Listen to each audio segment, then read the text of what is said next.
housekeeping. So brief housekeeping. If you're on Zoom, just please keep yourself on mute. And if you want to talk, you can unmute. As you can see, we're meeting in person as well. So this is a new room setup. So if you have any issues with audio, please let us know. Any complaints, please let us know afterwards. And with that, I'll pass it over to Harry.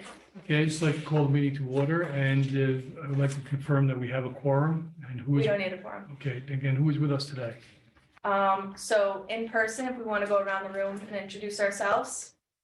Harry Poor, Deputy County Executive. Alan Sorensen, Commissioner of Planning and MPO Director. Jacob Toledo, Commissioner of Public Works, City of Middletown. Jason Morris, Commissioner of Public Works, City of Newburgh. Rob Farrington, Senior Planner, Orange County Department of Planning. Jessica Ridgway, Orange County Transportation Council. And Lauren Bennett, staff to the OCTC.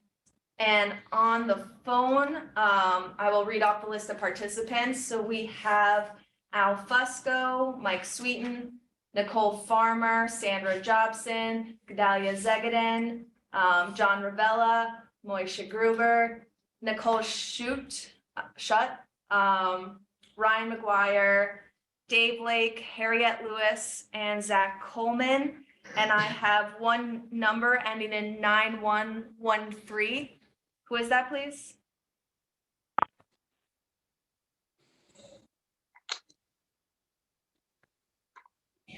Okay, did I miss anyone on Zoom? Anybody from Orange County DPW? Ryan McGuire.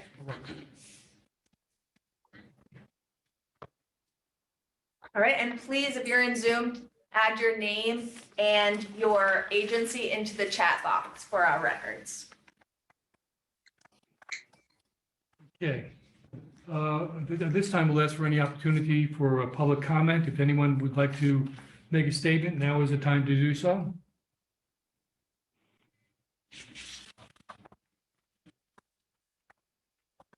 Okay, hearing none, we'll move on to number 3, which is accepting the meeting transcript of April 12th, 2022. And I have a motion. I'll make a motion. Thank you. Second, Second. any discussion on the transcript? Hearing none, all those in favor? Aye. Opposed? Thank you. Okay, number 4, Transportation Improvement Program. I'll give that to Lauren. Yes, thank you.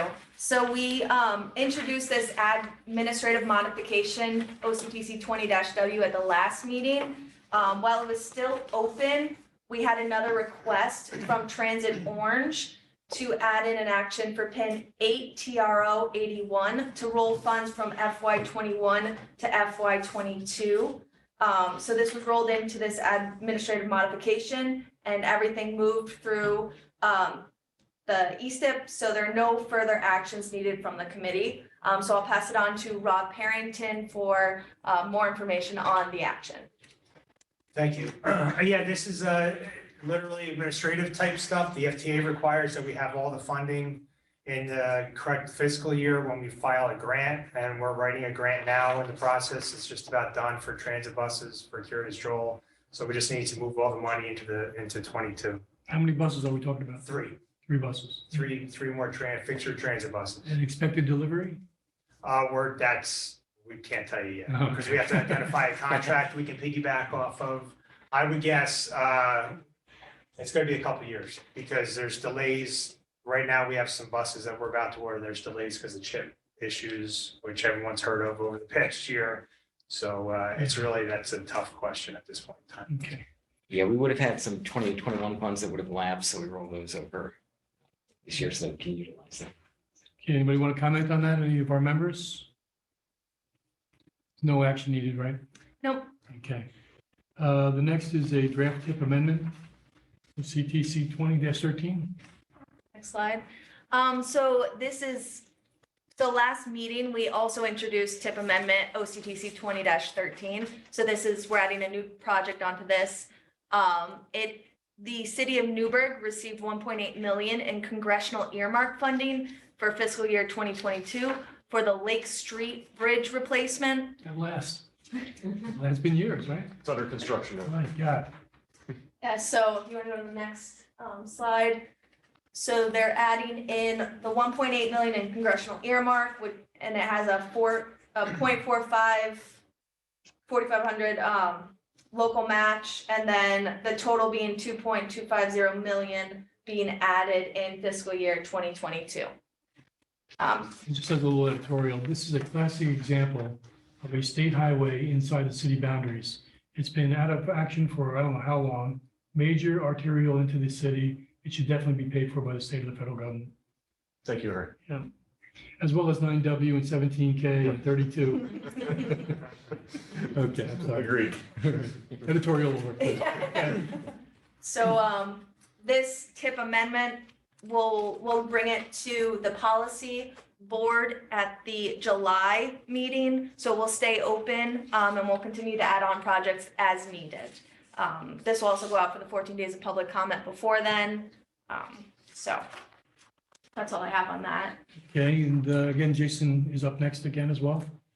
Yes, so we have a transportation improvement program funding request from the city of Newburgh, and that's in this current tip, the 2020 to 2024 tip.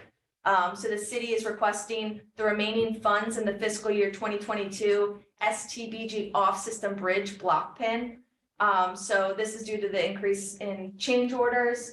So the city is looking to obligate the construction funding in fiscal year 2022. This does impact the rollover estimated for the funding allocations in this upcoming tip update. So as we go through that, we'll share that with the group. But currently, there are no expected projects that it will impact. And then, so next steps would be to add the action onto the draft tip amendment because it's a greater than the 25% threshold for funding. And we'll bring that tip amendment, if approved, to the next June 14th Planning Committee meeting.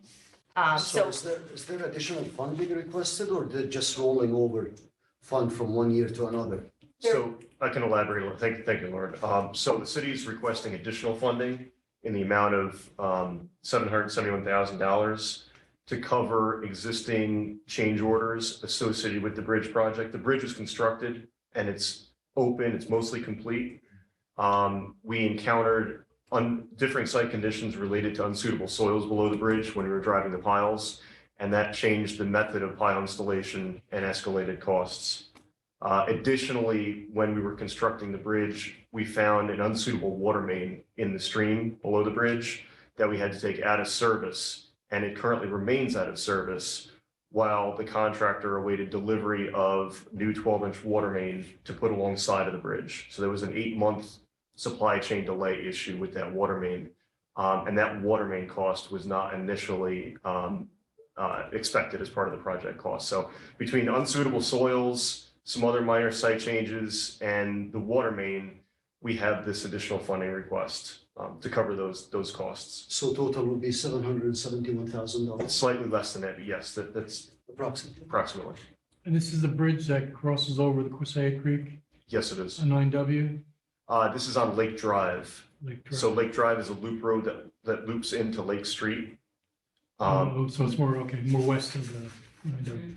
Yes, yeah. So this is near the Lake Street Apartments, near the Lake Street Bridge, but not to be confused because it's Lake Drive and Lake Street. Right, okay. So Okay, are there any questions? Any questions from the group? Okay. Keep going, keep rolling. Yeah, so we'll transition now into the Transportation Improvement Program local project sponsor updates. And I'll ask Jason to lead off with that. sure. So the city of Newburgh has a number of TIP projects currently approaching design approval and moving to construction. The first of which is the Walsh Road Bridge. So we have 3 bridges in the city that are under construction: Lake Drive, Lake Street, and now Walsh Road is moving to construction shortly. So we're almost done addressing DOT's comments. We have some right-of-way acquisition issues with CSX Transportation, the railroad, that we had to work through, and we're nearly done with that, which is great. But there'll be some additional costs related to construction inspection because of CSX's requirements for oversight and monitoring of their property we're impacting.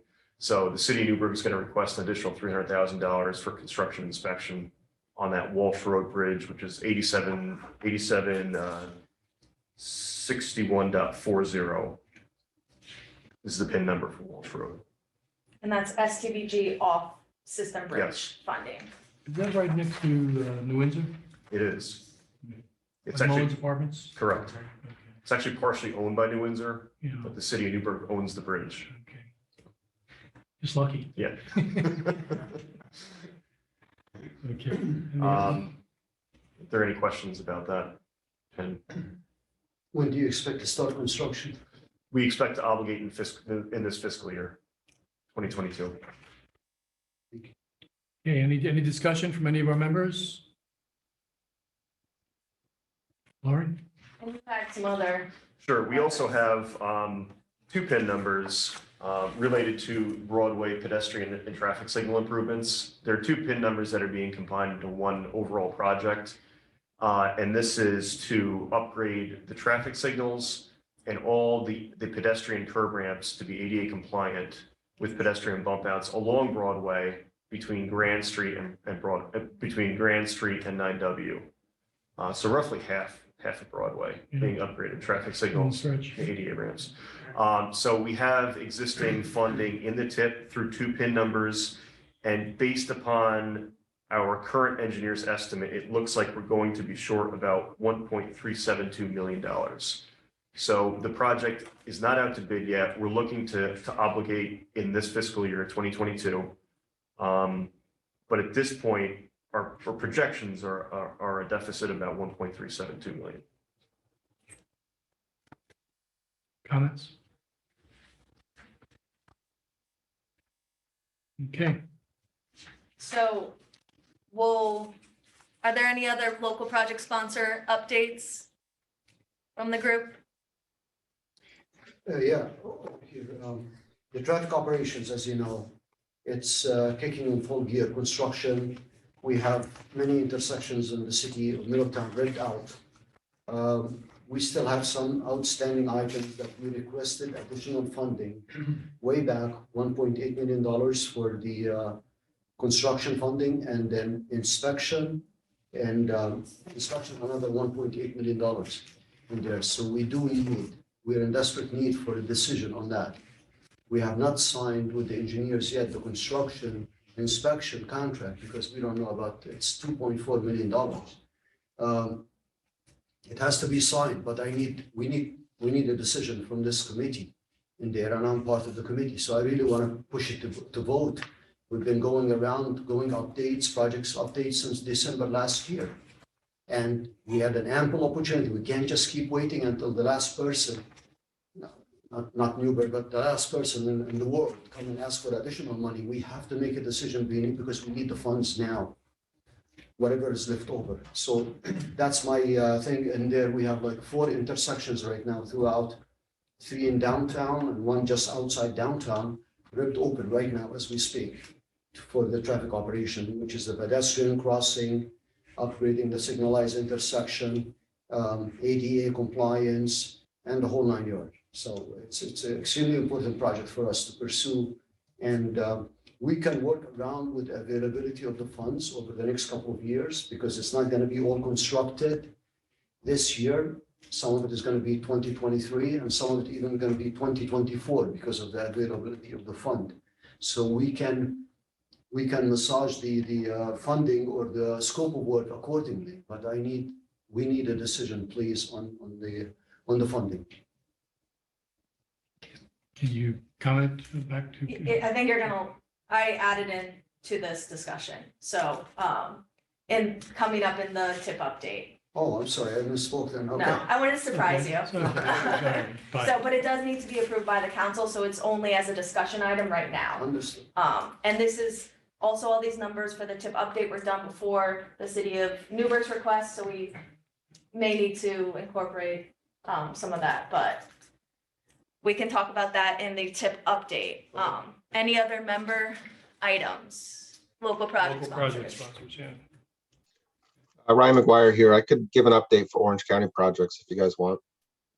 Yes, Okay, so The Heritage Trail Section 3, Section 2, I'm sorry, is just about finished. We have about 2 more weeks until that's done. So I know that'll be a welcome addition to get that fully open. The Section 3, they're still going through preliminary environmental reviews and the cultural and historic resources. I'm looking for a design report probably mid-May. The Farmingdale Bridge we just got through Bridge New York. We've circulated for consultants. We've identified a consultant. We're starting negotiations on that. So we're looking to get moving on that project. The pedestrian safety construction project is just about done. We have a couple more weeks, possibly 3 to 4 at the longest. So that's almost done. Everything looks really good. And we're just really doing striping and programming all of the crosswalks at this point. The Otisville Viaduct project is still going through right away. We're having some trouble with Norfolk Southern on getting final contracts, but we should be wrapping that up soon. I'm hoping in the next couple weeks. And then we'll be asking for design approval. We have all of our final plans. They're all ready to go and request right-of-way clearance and final approval. We do have a shortfall on that project. It's a Bridge New York project, so the funding is capped. We've been asking for congressional earmarks, different things like that. So we haven't had any luck. We may have to make it up with local funds if there's nothing else available, but we're still pursuing other options.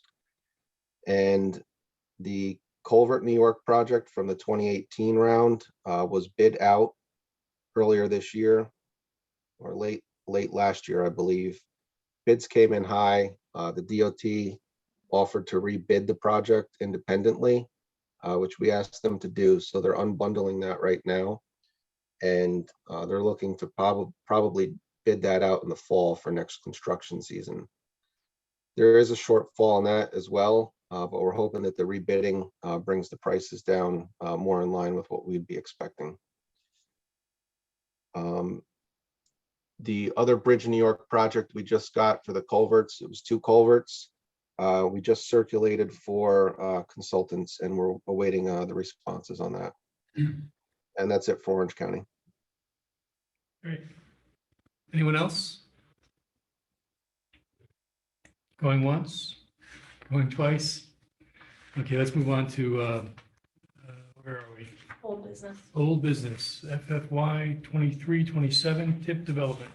Yes. Laura. So, last meeting, we introduced the tip development. This is just a snapshot of if nothing changed, if no schedules changed, what the program would look like. We're over-programmed for STBG Large Urban and fiscal years 23 and 24, and $3 million over-programmed in CMAC for the 2023 fiscal year. So I've highlighted the STBG off funding. This is to note that if the city of Newburgh were to receive that fiscal year 22 off system bridge funding, which is just under the 0.728, I think you said, it would impact this 2023 because it's going to impact the rollover. So that number would be 339,000, so 0.339 for 2023. But as you can see, there are currently no projects programmed for the STBG off system bridge. So I set up calls with all the project sponsors to talk about schedules and funding. So some of the actions that have happened, go to the next slide. Sometimes this is everything. We moved the construction for Heritage Trail Segment 3 out to fiscal year 2024. We've moved 2 projects for the Village of Curious Stroll, the park and ride and the roadway and sidewalk improvements, out to fiscal year 2025. And then switched around some funding in the city of Middletown to balance out So when we moved those out, it left some funding in CMAC in fiscal year 23. And because CMAC is harder to spend than STBG large urban, I switched over those funds, about $1 million from the STBG large urban into CMAC funds.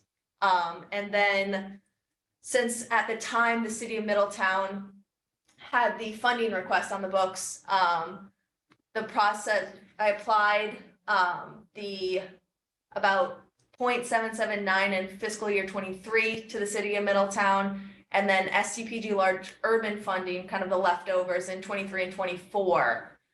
So it's still a shortfall of the 3.6 million, but it does allocate 3.346 million of the total funding request. And so we can, I'm sorry, can I ask a question? yes, So how much additional funding are we getting? We applied for. total, you're getting the 3.346. Out of the 3 okay, thank you, Six, yeah. thank you. And again, that is, No, For thank you for discussion answering my question. yeah. So I broke down each of the funding sources, so we can look at each of the projects to see how they moved. So if we want to go to the next slide. This is just the draft for CMAC, and this is all just federal funding. So you have more of that, most of the CMAC in FY 23 is in the city of Middletown traffic operations. So that bumped up to 5 million. And that's just the switch from SCPG large urban and then adding the additional CMAC, leftover CMAC funding. And then pushing out the Heritage Trail segment 3 to 24 for just construction. And then the Village of Curious Drill Park and Ride. And as a reminder, this PIN, the village is proposing a new park and ride. So we're going through the CMAC application and determination to see if it is eligible for the CMAC funds. And then once we have a better idea of the breakout of the design and construction, that will be reflected in that new PIN. So this is a placeholder now in fiscal year 2025. Are there any questions on the CMAC funding? Any discussion items? It's open to the group.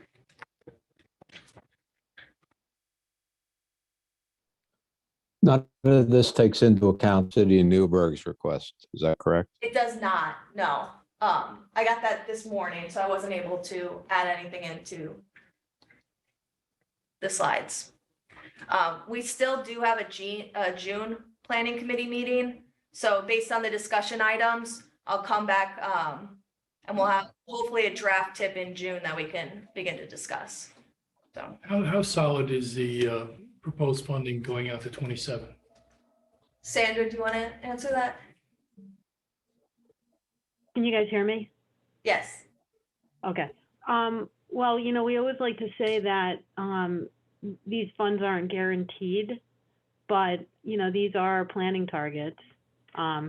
This is what we plan for. You know, I've gone now through almost a 5-year cycle. You know, I haven't seen anything change from what's usually, you know, anticipated. So I wouldn't expect much change from these. Or one either going more or less in the amounts? I'm sorry? Don't anticipate change going more money being available or less money being available? Oh, I'm sorry. I don't anticipate any changes for these fund sources. Okay, all right, thank you. Anyone else? Yeah. And nice job, Lauren. Lauren, do you have a summary table for the STP Urban too? Yes. Okay, So we'll go to the, if we're good with CMAC, we'll move on to the STPG large urban. So these are the projects that are on the STPG large urban right now. It shows the city of Middletown with the 56,000 in 2023. And then we also shifted this funding out because the project is CMAC eligible to make it more flexible with STBG funds, move those out. So there's 2.3 million in 2023 for that project. And then the proposal, because they had the funding request, there was 2.511 million that was unallocated. So the proposal was to put it into this project in 2024. But again, the discussion is open. And we're pretty balanced and for STBG large urban. Okay, any comments, any questions? Let me ask a question. So go back to the other side. The Route 94 improvements, were they moved to 2024? Or is that still DOT's plan? That was there, and I believe that's construction. Okay. I will double check that. I don't think I moved that. Okay, anybody else? Any other questions?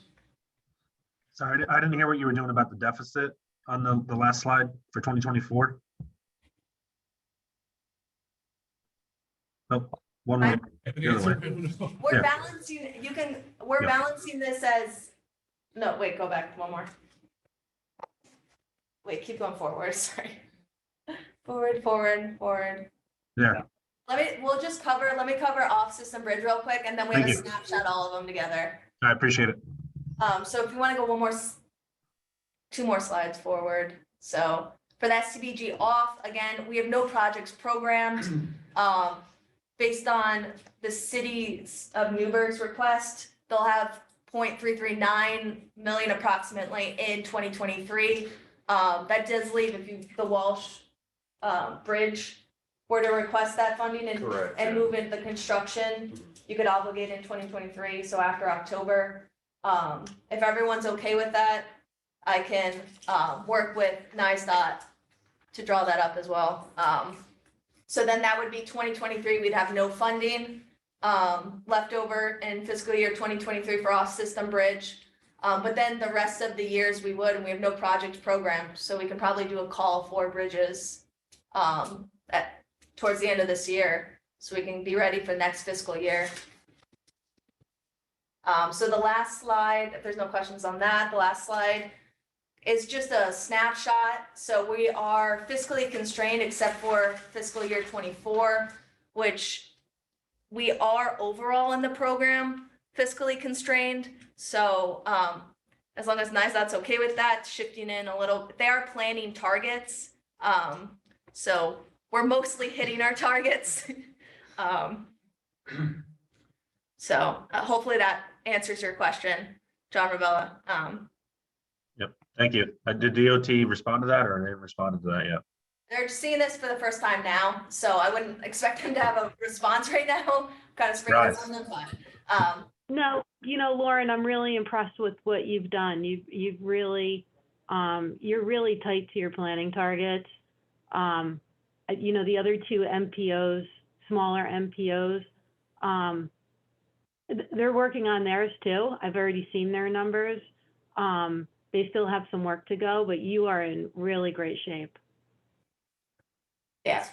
This does not include the city of Newburgh's request, I will say though, so that might jostle things. But for right now, this is, we did mostly balance it out for funding. And I'd also like to thank all the project sponsors who were willing to move their schedules, especially the Village of Curious Joel, who has been a good partner in all of this, to the OCTC committee. Okay, any other comments from anyone? Let's move on. All right, and we'll continue to draw this up and send stuff out to members. We still have one more planning committee meeting. We'll also be working on the narrative, hopefully get a map up of all the projects. So we'll have a bunch of other things to go along with this. So it'll be a busy June meeting as well. Are we at new business? So, want to go to the next slide? Oh, here. So if you can remember, we adopted our Unified Planning Work Program for fiscal years 2022, 2023 on March 1st. So it's an annual program of planning funds. There's two sources. We have the FHWA planning funds, and then we get FTAs 5303 or MPP funds. the FTA funds were estimates. They had not finalized those numbers. So in early April, they did adjust those numbers to include the IIJA, which is Investing in Infrastructure and Jobs Act. So they released these new funding for the 2022-2023 grant year. So I think it's animated. So this is OCTC. We had about 132,000. So next one. So you can see now it's 167,000. So planning money, yeah, planning money only. This does require a UPWP amendment. So we will draft that up for the next planning committee meeting. So you can see the amendment in the UPWP. And we'll look to adopt at the July policy board meeting, excuse me. And with that, I'm going to transition over, and because we're already doing a amendment to the UPWP, we're looking at opportunities to improve the UPWP as well. So, yeah, I just wanted to speak to the board about that. If you recall, we had set aside approximately a little over 800,000 for a Route 17M, Route 6 corridor study. What I would like to do is kind of transition the Transportation Council from doing these kind of mega studies to developing smaller geographic area focused transformative planning projects. So rather than look at 17M from Middletown down to Chester, we would look at very specific areas along the corridor that we could do more focused studies, whether it's, an example, Hatfield Road extension up to 17M, maybe taking a closer look at 6.5 Station Road, which is, an ongoing issue. But so when we come back to the Unified Planning Work Program, we'll be coming back, probably looking to reduce the scope and the budget for the Route 17M, Route 6 corridor study, and to allocate that funding for the prioritized smaller project-ready studies that we can work on. I recognize we can't get into the design phase, but we certainly can address the planning phase of it. And I think as we move forward, it will put us in a better position to pursue some of the funding through IIJA. And I'd also like to have more focus on complete streets, bike ped planning throughout the county. I think we have a unique opportunity here in Orange to develop a bicycle transportation system that is seamless, effortless for people, building upon the work of the Heritage Trail, Scudamoke Trail, and then looking at the communities along these rail trails in terms of how do we better implement complete streets initiatives so that someone living along the Heritage Trail can literally bike from their communities effortlessly to the Heritage Trail and be able to develop a truly multimodal transportation system throughout Orange County. We have the right-of-ways set aside. It's just a matter of focusing on that planning. And I think if we do that, we can transform how people move throughout the county. So just some of the things that we're thinking about and some of the things that we'd like to bring back to the board for consideration as we amend the UPWP. With that, we can open it up for discussion. Any comments, any thoughts, suggestions? I think it's a great idea because this way you can take advantage of available smaller pools of funding should anything come up, and you can always join two projects together when they're ready. So it's a great idea, I think. We're just trying to be a little more nimble. Absolutely. And not get bogged down with a massive study that just takes forever to. I also asked Alan just to give a very cursory look when you're doing these projects towards water and sewer as well. And I know it's outside the transportation function, but it's maybe as a planning. It's part of the planning, right? Yeah. Well, the town of Wayonda has a bunch of applicants in front of them, in front of the planning board right now that just did a major traffic study for the Route 6, 17 and Dolson Town Road corridor intersections. And those intersections are all currently failing without adding any more traffic. And when the county and the state made Dolson Town Road a throughway from one side of Middletown to the other, it created a lot more traffic for that Dolson Town Road intersection. Great. Do you know who we would contact to get copies of those studies if we don't already have those? If you send me who you want the study to be sent to, I can have our planning board send it over. Okay, I yeah, think there was a recommendation out of our 239 review process. They asked that they look at all of the projects at the same time. So, we have looked at, for the Yeah. cumulative impacts. Yeah. They could forward it to either Jessica Ridgway. it's Jen and Zach, I believe, are the And- two. or Zach. Yep. Can you email me who you want it sent to, and I'll forward it to the planning board? Jessica's gonna put the contacts in the chat. Okay. Any other comments? Thoughts? Lauren? All right, if there's no other comments, we'll draft some stuff up, changing the scope of some of those projects and present the amendments at the June planning committee meeting. Okay, does that bring us to reports? Yes, so Okay, Orange County staff reports. I guess we'll start with Rob. You have anything you'd like to share with us?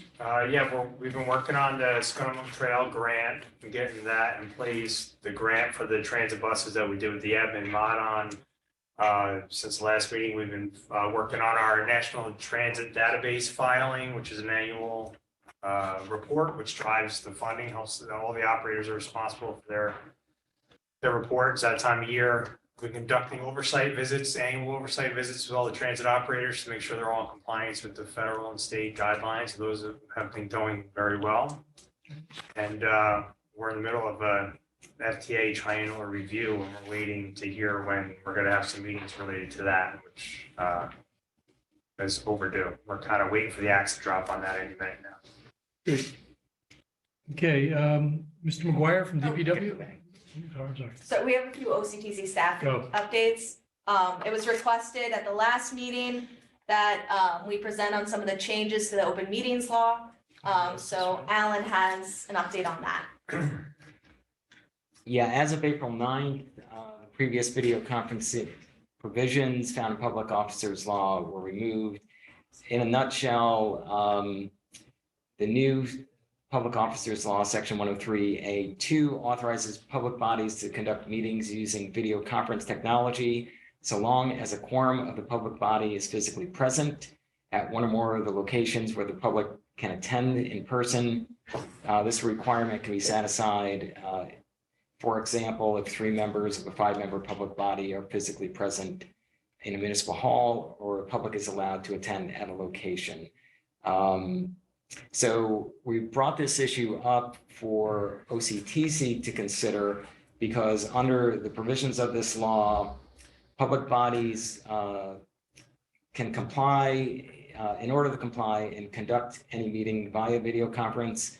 The local government must adopt a local law, or an individual public body must adopt a resolution authorizing the use of video conferencing. So the request to the Transportation Council the question is whether you would like to allow for video conferencing. If so, we would bring back a resolution at the upcoming policy committee to allow for OCTC to meet via video conferencing. Debate, discussion? Opinion? So Alan, you would need a quorum physically present though, right? That is correct. Yes. But individuals, But you don't have a quorum sitting there. We don't today, yeah. We're not voting today. Yeah, planning committee would not be affected. It's the policy board, because that's a voting board. So the policy board meeting would have to have a quorum in person, but if someone were to call in, they would still be allowed to vote If you had a quorum, if you had a quorum. Right now, they would not be considered. They would just be in attendance. or we can just have meetings in person Yes, and no more video. yes. So that's something that has to be worked out. Actually, if the transportation allows for the board to meet, the policy board to meet by video conference, it also needs to authorize its committees and subcommittees to do so as Okay. well. So the resolution would cover that. So we're looking for some direction. How do you feel about this? And we can draft whatever the majority feels is appropriate for our next meeting in June. Yes. I think it makes sense, except in practice, I'm not sure how it's going to work. Because if you don't get a quorum at the policy meeting in person, then you're dead in the water, right? We'd have to take attendance before the meeting to see who was going to be here in person and qualify that it was a quorum to allow the video conferencing part. So if it's too complicated, maybe the best thing is just to go back and meet in person. I miss all you guys. Questions? It just seems more work for the staff, but it's whatever. We should do it, because even if it's not gonna work for the policy council, it could still work for the planning meetings. If we don't adopt the resolution, then we have to be in person for everything. This way, planning could be on video conferencing. So keeping both options open is definitely a benefit. Can we craft the resolution in that form? And one is okay by video and the other is in person? We could do that. We could do that. The other thing with the video conferencing is some of our partners are regional, so their offices are in Manhattan or Poughkeepsie. So it also might be a benefit, to MTA possibly to not have to travel 2 hours to be in person. So that's another consideration for the video, allowing some members to be video conferencing. But Yeah, I think the members, are going to have a conversation in terms. Yeah.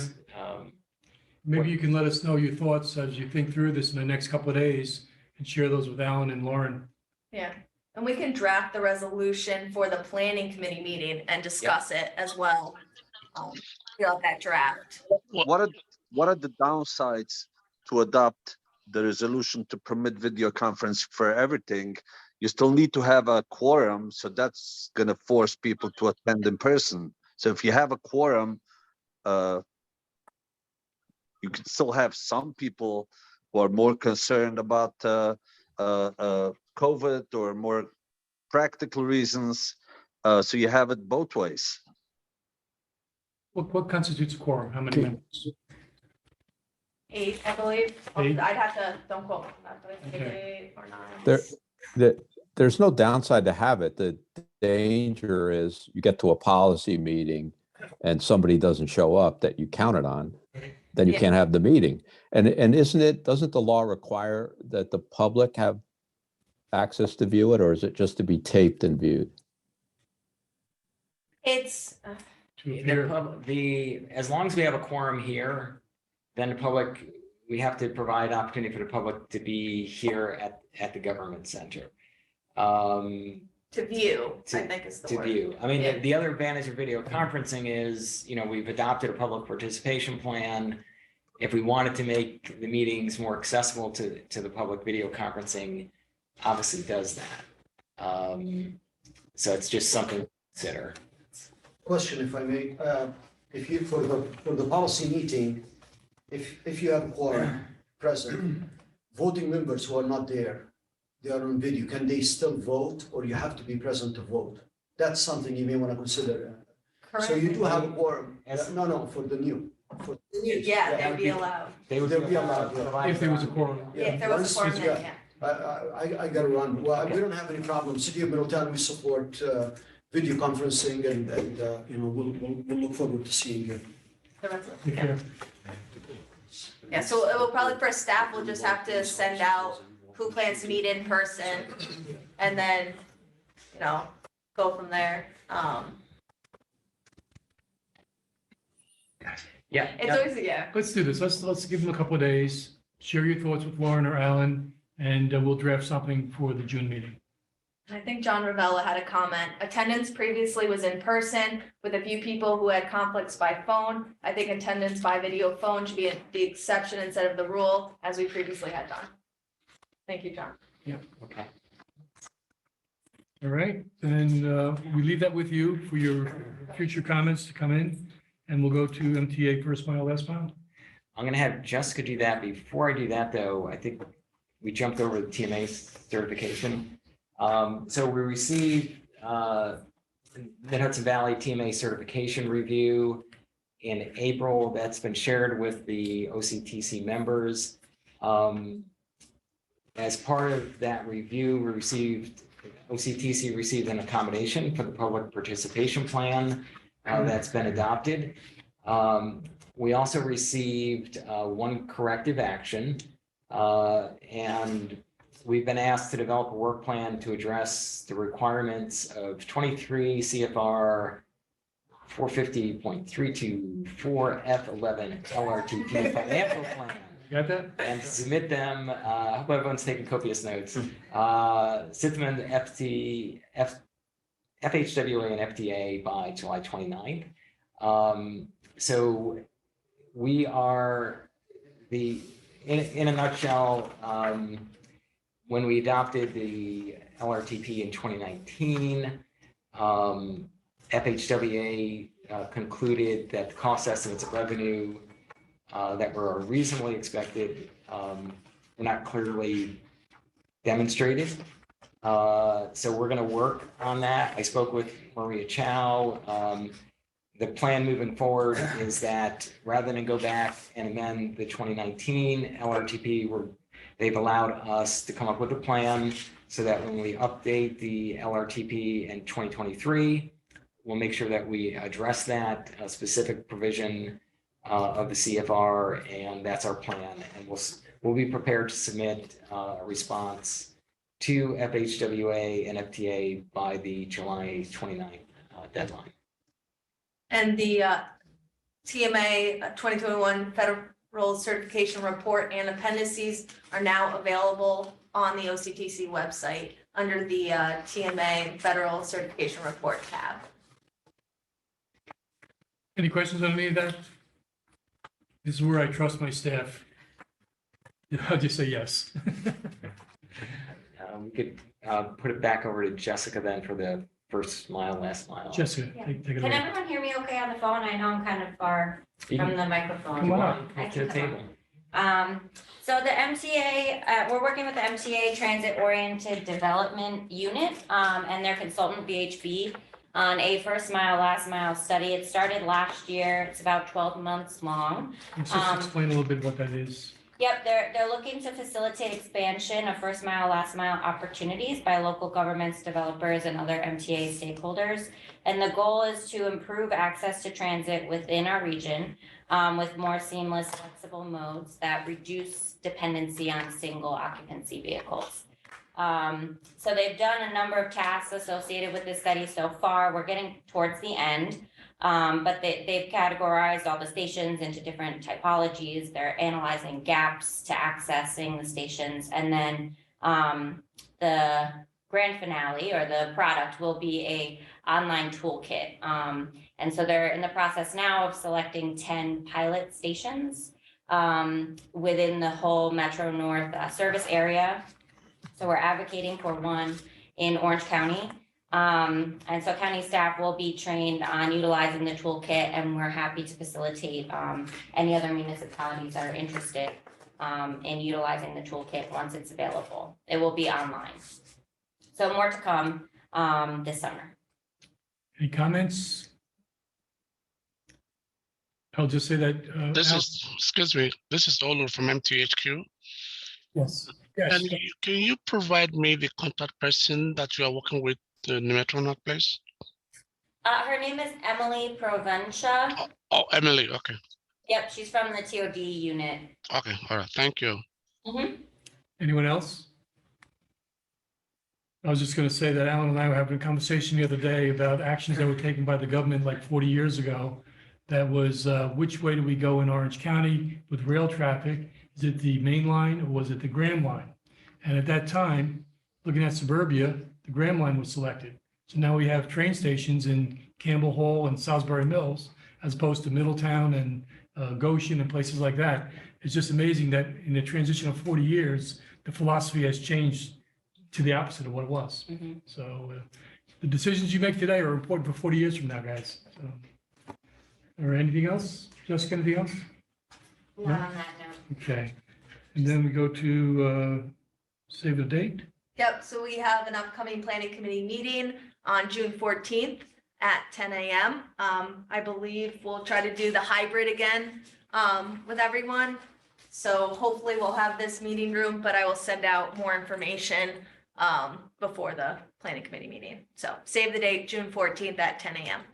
Okay, and I'll just give one more shout out to anybody from Orange County DPW that wants to talk about the projects, reports. I think we're all set. I gave an update on all the projects unless anyone had any specific questions. Okay, thank you. New York State DOT, anything else to add today? No, but thank you. Okay, and Olu from MTA, anything else? Nothing for now. Thank you. That brings us to Lizzie, who is retiring and will not be with us anymore from the Thruway Authority. Lizzie?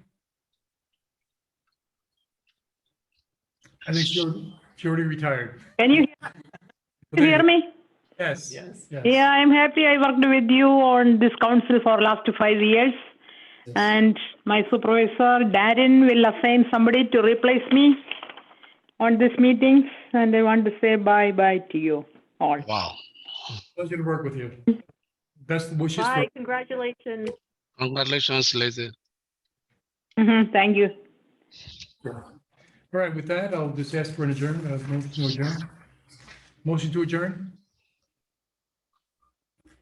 Harry, I just would like to compliment my staff, Lauren, Jessica, Rob, Martha, and Zach, who's behind the scenes, I believe, working the PowerPoint. Good team effort for this meeting today, so thank you for that. And We are adjourned. Okay, thank you all. Thank you. Thank you, bye.